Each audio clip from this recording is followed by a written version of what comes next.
Hello friends, welcome to money మంత్ర. నేను మీ రామకృష్ణ. మన రోజు లైఫ్కి సంబంధించి, ఫైనాన్స్కి సంబంధించి చాలా టాపిక్స్ మాట్లాడుకుంటాం కదా. ఈరోజు మనీకి సంబంధించి, ముఖ్యంగా ఇన్సూరెన్స్ ఇన్వెస్ట్మెంట్కి సంబంధించి ఒక డౌట్ గురించి మన సబ్స్క్రైబర్ ఒక అతను అడిగిన క్వశ్చన్ని మనం అనాలిసిస్ చేద్దాం. సబ్జెక్ట్లోకి వెళ్ళే ముందు ఫైనాన్షియల్ నాలెడ్జ్కి సంబంధించిన ఒక క్విజ్ క్వశ్చన్ చూద్దాం. Under section 80D, what is the maximum deduction allowed for premium paid on health insurance for self and family? Section 80D కింద హెల్త్ ఇన్సూరెన్స్ ఏదైతే పే చేస్తున్నాం కదా, దాని ప్రీమియం మీద ట్యాక్స్ మనకి బెనిఫిట్ ఉంటుంది. ఎంతవరకు ఆ ట్యాక్స్ బెనిఫిట్ ఉంటుంది?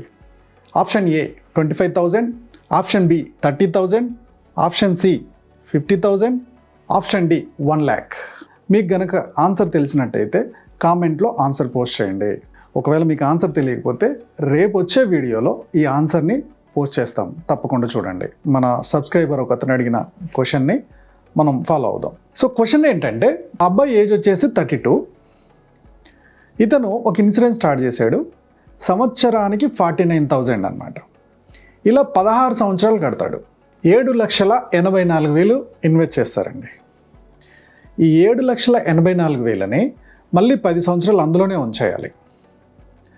10 సంవత్సరాలు అందులోనే ఉంచితే లాస్ట్కి మెచ్యూరిటీ అమౌంట్ వచ్చేసి 27,50,000 ఇస్తారు. ఈ ఇన్వెస్ట్మెంట్ కరెక్టా కాదా అని చెప్పి తను అడుగుతున్నాడు. రెండోది, దీంట్లో ఇన్సూరెన్స్ ప్రొటెక్షన్ కూడా ఉంది.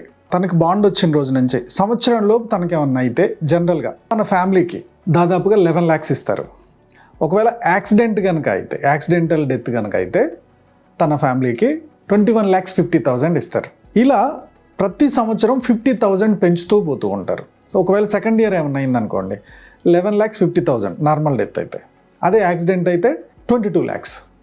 ఇలా లాస్ట్కి వచ్చేవరకు నార్మల్ డెత్ అయితే 27,50,000, యాక్సిడెంటల్ డెత్ అయితే 38,50,000 ఇస్తారు. ఎక్స్ట్రా 10 lakhs వస్తుంది. సో వీటిని యావరేజ్గా రేట్ ఆఫ్ ఇంట్రెస్ట్ CAGR కనుక లెక్కేస్తే 4.85 వస్తుందండి. సో ఇన్వెస్ట్మెంట్ తప్ప రైటా? సో ఇన్సూరెన్స్ ఇన్వెస్ట్మెంట్ మిక్స్ చేయకూడదండి. ఇన్సూరెన్స్ వేరు, ఇన్వెస్ట్మెంట్ వేరు, రెండు మిక్స్ చేయొద్దు. సో ఇప్పుడు ఇన్సూరెన్స్ పాయింట్ ఆఫ్ వ్యూకి వద్దాం. ఇన్సూరెన్స్ మహా అంటే 27,50,000 వస్తుంది తను ఇన్వెస్ట్ చేస్తే. జనరల్గా మెచ్యూరిటీ అమౌంట్ తనకేమీ అవ్వకపోతే అది 26 years తర్వాత తనకి రిటర్న్ ఇస్తారు, 27,50,000. ఈ అమౌంట్కి రేట్ ఆఫ్ ఇంట్రెస్ట్ ఎంత అవుతుందంటే, CAGR రేట్ ఆఫ్ ఇంట్రెస్ట్ 4.95 అవుతుంది. సరే, 5% రేట్ ఆఫ్ ఇంట్రెస్ట్ ఇస్తున్నారు. ఓకేనా? ఇన్ఫ్లేషన్ వచ్చేసి 6 to 7% పెరుగుతుంది. సో ఇన్ఫ్లేషన్ కన్నా 1% 2% తక్కువే ఉంటుంది. సో ఈరోజు ఒక ₹1,00,000 వస్తూ కొంటున్నాం. ఇన్ఫ్లేషన్ ప్రకారం ఒక 26 సంవత్సరాల తర్వాత అది ఒక 3 లక్షలు అవుతుంది అనుకుందాం.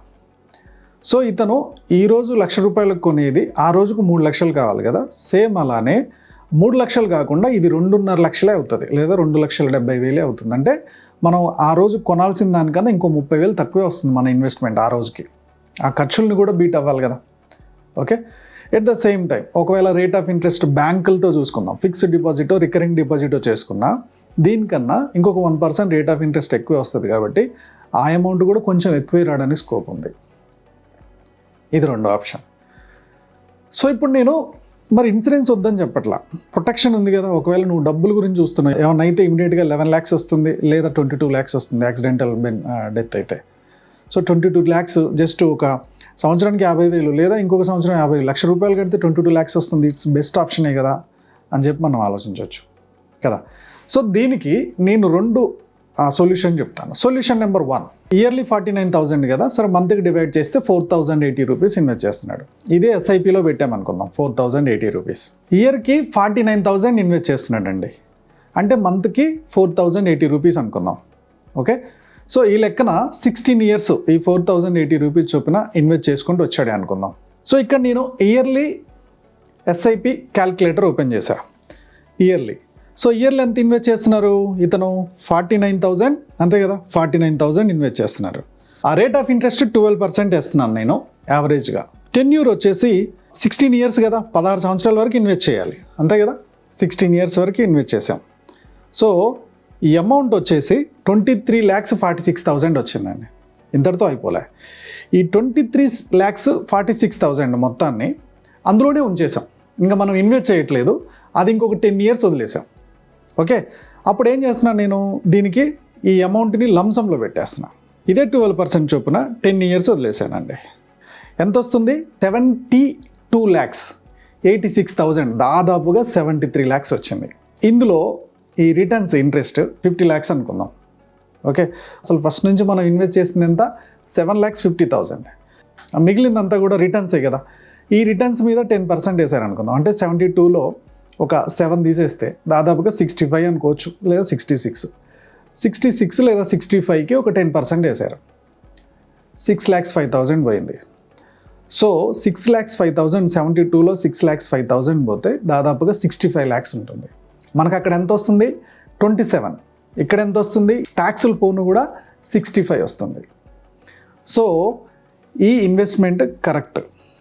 ఓకే, బట్ ఇందులో ఒక మిస్ అవుతుంది ఏంటంటే, మరి ఫ్యామిలీ ప్రొటెక్షన్ మిస్ అవుతుంది కదా. ఫ్యామిలీ ప్రొటెక్షన్ మిస్ అవుతుంది. మరి దీనికి సొల్యూషన్ ఏంటి? Solution number 2. సో మీరు దీన్ని ఇంకొకలా కూడా ప్లాన్ చేసుకోవచ్చు. ఎలా? ఇతను లైఫ్ ఇన్సూరెన్స్కి కానీ టర్మ్ ఇన్సూరెన్స్కి కానీ వెళ్తాడు. లైఫ్ ఇన్సూరెన్స్ ఇతని ఏజ్ 32. ఇతను నెలకు ఒక 50,000 సంపాదిస్తున్నాడు. అంటే సంవత్సరానికి 6 lakhs సంపాదిస్తున్నాడు. 6 lakhs into 20 years అంటే 1,20 lakhs. ఈ 1,20 lakhsకి ఇతను లైఫ్ ఇన్సూరెన్స్ కానీ టర్మ్ ఇన్సూరెన్స్ కానీ కడతాడు. టర్మ్ ఇన్సూరెన్సే అనుకుందాం. ఈ 20 yearsలో ఏమన్నా అయిందంటే, ఇతనికి ఏమన్నా అయిందంటే ఫ్యామిలీకి ఎంత వస్తుంది? 1,20,00,000 వస్తుంది. క్లియర్? సో దీనికి ప్రీమియం ఎంత కట్టాలి? నెలకి 2,000. ఓకే, ఇతని ఏజ్ని బట్టి దాదాపుగా 1,300 నుంచి 2,000 దాకా ఉంటుంది. సరే, మనం 2,000 తీసుకుందాం. Okay, 2,000 per month. సంవత్సరానికి ఎంత? 24,000. ఓకే, సో 24,000 10 సంవత్సరాలకి 2,40,000, 20 సంవత్సరాలకి 4,80,000. అదే అతను 30 సంవత్సరాలకు కూడా టర్మ్ ఇన్సూరెన్స్ పెట్టుకున్నాడు అనుకుందాం. ఎంత? 7,20,000 కడతాడు. 7,20,000 కడితే ఇతనికి కట్టిన రోజు నుంచి ఏమైపోయినా సరే ఫ్యామిలీకి 1,20,00,000 వస్తుంది. ఇక్కడ 50,000 కడితే ఇతనికి కట్టిన రోజు నుంచి ఏమన్నా అయిపోతే అయితే 11 లక్షలైనా వస్తుంది, లేకపోతే 21 లక్షలని వస్తుంది. కానీ ఇక్కడ ఇమీడియట్గా 1,20,00,000 వస్తుంది. కానీ ఇందులో ఈ లైఫ్ ఇన్సూరెన్స్లో ఉండేది ఏంటంటే, కట్టేది 7 lakhs, బట్ ఈ 7 lakhs రిటర్న్ రావు. ఇప్పుడు ఇంకొన్ని ఆప్షన్స్ కూడా వచ్చాయి టర్మ్ ఇన్సూరెన్స్, లైఫ్ ఇన్సూరెన్స్లో. ఇంకొద్ది ప్రీమియం ఎక్కువ కడితే మనం కట్టిన అమౌంట్ అయినా వెనక్కి వచ్చేస్తుంది. ఆ 7 lakhs మనకి ఏం కాకపోతే మెచ్యూరిటీ అమౌంట్ వస్తుంది. కానీ ఏమన్నా అయితే మాత్రం ఫ్యామిలీకి 1,20,00,000. బాగుందా? ఇది ఒక ఆప్షన్. సో ఇప్పుడు ఇతను కనుక ఈ టర్మ్ ఇన్సూరెన్స్ కనుక తీసుకుంటే, సో ఇతనికి 1,20,00,000 ఫ్యామిలీ ప్రొటెక్షన్ ఉంది, ఇతనికి ఇన్సూరెన్స్ ప్రొటెక్షన్ ఉంది. ఈ 10 లక్షలు 20 లక్షలు ఫ్యామిలీకి ఏమి హెల్ప్ అవుతాయి? 1,20,00,000 అంటే అతను లేకపోతే నెల 50,000 జీతంలాగా ఇస్తారు. సో పిల్లల చదువు నడుస్తుంది, రూమ్ రెంట్ నడుస్తుంది, ఇల్లు సర్వే అవుతుంది. సో ఆ వ్యక్తి, ఆ కుటుంబ పెద్ద లేకపోయినా ఆ ఇల్లు చాలా సేఫ్గా వెళ్తుంది. ఇదే అమౌంట్ని ఇంకేం చేయొచ్చు తను? సో 49,000 కడుతున్నాడుగా, దాంట్లో 24,000 సంవత్సరానికి ఇన్సూరెన్స్కి పోయింది. ఇంకెంత మిగులుతుంది? 25,000 మిగులుతుంది సంవత్సరానికి. ఈ 25,000ని తను ఇయర్లీ సిప్పే చేసుకున్నారు అనుకుందాం. ఇయర్లీ సిప్ ఇప్పుడు చూపిస్తున్నాం. ఇయర్లీ 25,000 ఎన్ని ఇయర్స్ కడతాడు? మిగిలిన అమౌంట్ 16 years కట్టాడండి. ఎంత వచ్చింది మొత్తం? 11,97,000. సరే, 12 lakhs వచ్చింది. ఈ 12 lakhsని అందులోనే 10 years వదిలేశాడు. ఓకే, దాన్ని బయటికి తీయాల. ఈ 12 lakhsని అందులోనే 12% రేట్ ఆఫ్ ఇంట్రెస్ట్ అండి. ఈ 12 lakhsని అందులోనే వదిలేస్తే దాదాపుగా ఇది 37,27,000. 37,27,000 వస్తుంది. ఇటు చూడండి, ఓన్లీ అక్కడ ఇన్సూరెన్స్ తీసుకుంటే అయితే డెత్ బెనిఫిట్ 11 lakhs లేదా 22 lakhs అవుతుంది యాక్సిడెంటల్ బెనిఫిట్ అయితే. ఒకవేళ మెచ్యూరిటీ అయితే 37 lakhs వస్తుంది. అదే ఇదే అమౌంట్ని లైఫ్ ఇన్సూరెన్స్ కట్టాడు, తర్వాత మిగిలిన అమౌంట్ని ఇన్వెస్ట్ చేసుకుంటూ వచ్చాడు. లైఫ్ ఇన్సూరెన్స్ దాదాపుగా 24,000 per year కడుక్కుంటూ వస్తున్నాడు. మిగిలిన అమౌంట్ని ఎస్ఐపి చేసుకుంటూ వచ్చాడు. ఈ రెండు చేసుకుంటూ వచ్చినప్పుడు తనకేమన్నా అయితే ఫ్యామిలీకి 1,20,00,000 వస్తుంది. ఒకవేళ ఏమీ అవ్వకుంటే ఇక్కడ మెచ్యూరిటీ అమౌంట్ దాదాపుగా 37 lakhs వస్తుంది. ఈ 37లో లైఫ్ ఇన్సూరెన్స్ కట్టిన అమౌంట్ ఒక 7 lakhs కదా, అది తీసేసినా కానీ 37లో దాదాపుగా 30 ఉంది. ఈ 30లో ట్యాక్స్ ఇంకో 10% తీసేసిన 27-26 lakhs ప్రాఫిటే.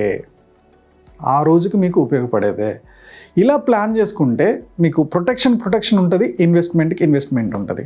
ఓకే, సో ఈ ఇన్వెస్ట్మెంట్ కరెక్ట్గా వస్తుందా రాదా, అది వర్కౌట్ అవుద్దా లేదా అనుకుంటే మ్యూచువల్ ఫండ్స్ అయితే దాదాపుగా 30 years నుంచి average rate of returns, index funds అయితే 12% నుంచి తక్కువైతే ఇవ్వట్లా. ఇండెక్స్ ఫండ్స్ అన్నీ కూడా బాగానే ఇస్తున్నాయి. మనకు పెద్ద నాలెడ్జ్ లేకపోయినా ఇండెక్స్, మన జీడిపి పెరుగుతున్న కొద్దీ ఇండెక్స్ పెరుగుతూ ఉంటుంది.